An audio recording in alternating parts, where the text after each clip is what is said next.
mics? Yes, sir.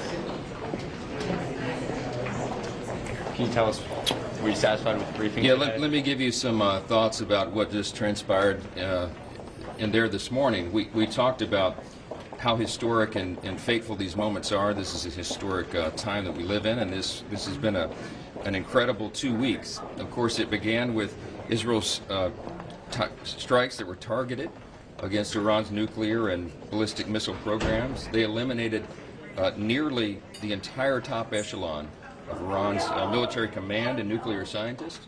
And then, of course, this past weekend, the United States acted as we needed to act. And we had our military forces, of course, strike the heart of Iran's nuclear weapons program. We delivered a major setback that resulted then in a feeble face-saving response from Iran, and immediately thereafter a ceasefire agreement.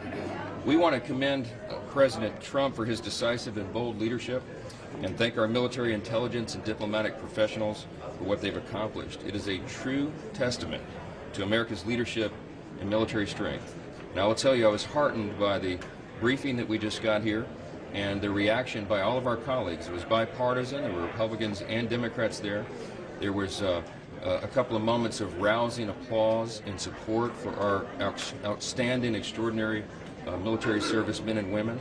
The pride that we all have as Americans, as the only nation on the face of the planet that is capable of this kind of decisive action. And again, as I said, it takes bold leadership to do so. The briefing today was thorough, I think very helpful for the members.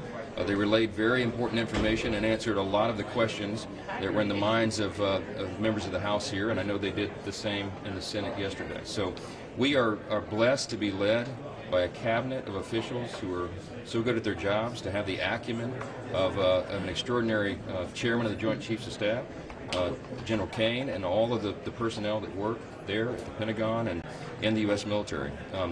I'm very proud to be an American today. I think everyone should be. And what I will say next and what we expect, and one of the things that was discussed this morning, is that we now need Iran to engage with us in direct, good faith talks, negotiations, not through third parties, not through other countries. They need to sit down at the table with us and ensure that this peace is truly lasting. We're on the verge of a real peace in the Middle East for the first time in a long time. And that's because of the decisive leadership of the United States. Everyone around the world understands that. The President got a fantastic reception, as you know, at the NATO meeting, at the summit. And it is so encouraging to us that for the first time now, the other countries, NATO partners, are agreeing to commit 5% of their GDP to the fund to defend the peace around the world. The American people, American taxpayers cannot be leaned upon to carry everyone else any longer. We have to have and pursue an America First policy, and that means what is in America's interest. Of course, what has been done here was not just in America's interest, but in the interest of all peace-loving and people and free people around the world. So I have a couple of my great colleagues, our Majority Leader Steve Scalise here, and Brian Mast, who is the chair of one of our most important committees, our Foreign Affairs Committee. And if you want to have a few questions, I'm sure we can answer those. You called this a major setback for Iran's nuclear capabilities. Do you have a sense on how much uranium may have survived or how much was destroyed? What are you learning about that?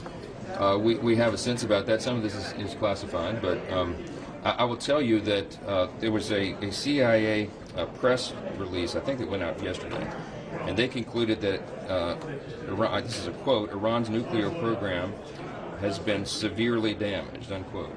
I'll put that in layman's terms. I would say it's a substantial setback, and that was a first-hand, authoritative, and reliable account. That differs greatly from the low-confidence preliminary assessment that was leaked, sadly and dangerously, probably from this body, and we're going to get down to the bottom of that.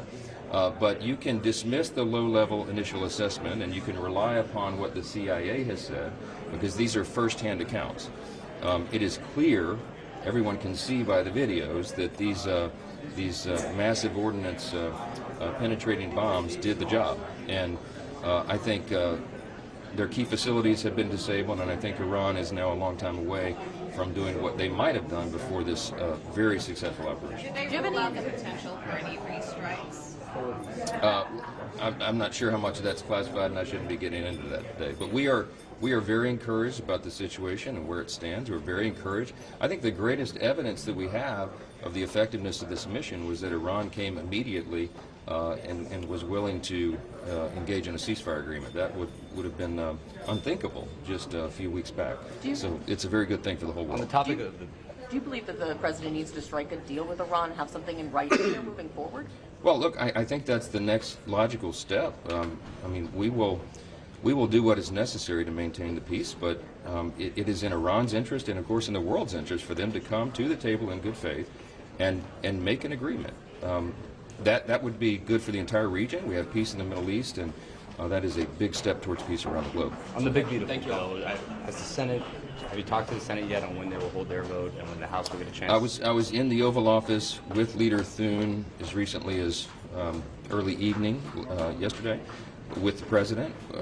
We had a long discussion about this and where the bill stands in its status, and we are very, very close. And Leader Thune has confidence that they could get the job done by this weekend, and we certainly are hopeful for that. We would still like to meet that July 4th self-imposed deadline, and the President likes that idea. I certainly like that idea, and so does Leader Thune. So we're in a wait-and-see posture in the House right here, and we'll see what happens. So we're ready to act. Comfortable with the Islamophobic sort of tropes that some of your members are using? Thanks, guys.